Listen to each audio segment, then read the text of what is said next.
বিসমিল্লাহির রহমানির রহিম।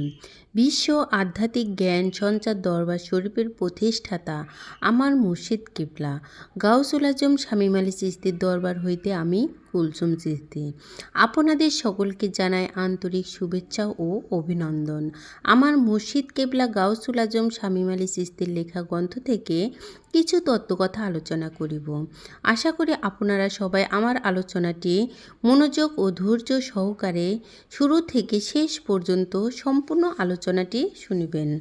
আমি আজকে যে আলোচনাটি নিয়ে হাজির হলাম সে আলোচনাটি হলো মানব দেহের ভিতরে কাম উৎপাদন, এর কি কি ক্ষতি, সাধন এবং বাঁচার কি উপায়, এই নিয়ে কিছু তত্ত্বকথা আলোচনা করিব।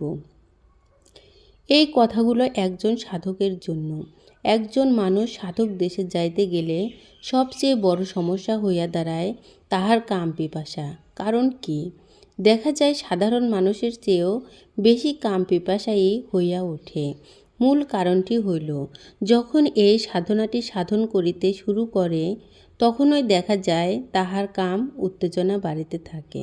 এই কাম উত্তেজনা বাড়িতে থাকার কারণ কি?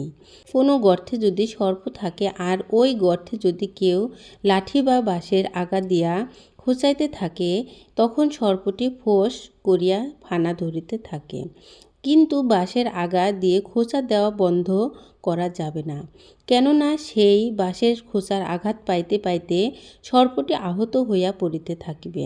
ঠিক তেমনভাবে একজন সাধক যখন সাধনের কাজে নামিয়া পড়িল, সেই সাধক যেন সাধন বন্ধ না করে।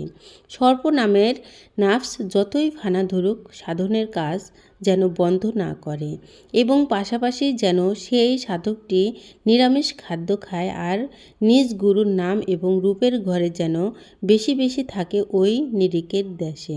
যেমন আমিষ জাতীয় খাদ্য হলো মাছ, মাংস, দুধ, ডিম ইত্যাদি। এই ধরনের খাদ্য কাম উৎপাদন বেশি হইয়া থাকে, আর নিরামিষ খাদ্য ওই কাম শক্তিটা কম থাকে। যদি এই মানিয়া থাকা যায় তাহলে সেই সাধকটি দ্রুত পথ আগাইতে পারে। আরও একটি কথা হইল, মানুষের বা সাধক মানুষের কাম ত্যাগী হইতে হবে। যদি কাম ত্যাগী না হইতে পারে তাহলে নিজ গুরুর প্রতি প্রেম আসিবে না, এবং নিজ গুরুর প্রতি প্রেম না হইলে আল্লাহ বা ঈশ্বরের প্রতিও প্রেম আসে না। একজন সাধকের জীবনে সবচেয়ে বড় শত্রু হইল কাম, ক্রোধ, লোভ, মোহ, মায়া, মাৎসর্য। এই ছয়টি রিপুর ঊর্ধ্বে থাকিতে হবে। এ কাজ সাধকের, আর না হয় কোনো লোভ হবে না। একজন সাধকের এই কাম ক্রোধ নিয়া যদি কোনো সাধক সাধনে নামে, তিনি কখনো ধ্যান সাধনায় ডুবিতে পারিবে না। তাহলে সেই সাধকটি আল্লাহ বা ঈশ্বরের পর্যন্ত পৌঁছাতে পারিবে না। আমি কুলসুম চিশতি বলতেছি, এই কথাগুলো স্পষ্টভাবে খুব কম বলা হইয়া থাকে। একজন গুরুর যদি শিষ্য ভক্তদের স্পষ্ট শিক্ষা দিতেন, তবেই মানুষ সাধন করিয়া নিজেকে শুদ্ধ করিয়া নিত। কবির ভাষায়, শিষ্য হয় লাখে লাখে, দরবারে আসে ঝাঁকে ঝাঁকে। শিক্ষা নাই পরে ফাঁকে, খুঁজে পায় না কোনো দিক। একা কোনো জ্ঞানীর কাছে ধরা খাইয়া মাথা ঠুকে। জ্ঞান নয়নে পাইল তাকে, এখন আসল শিক্ষা শিখে। এই কথাগুলো শুধু একজন জ্ঞানী ব্যক্তি, চতুর লোক বুঝতে পারবে।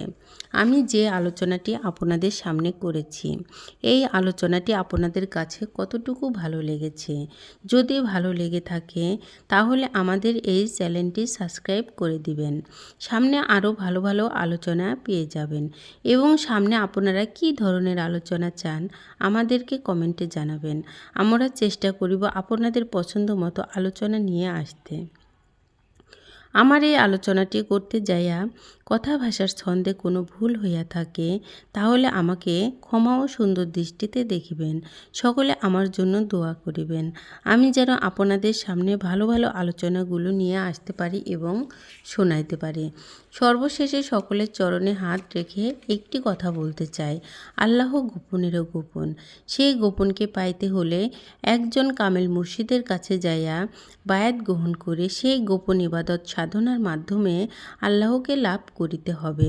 সকলে ভালো থাকবেন, সুস্থ থাকবেন। আল্লাহ হাফেজ।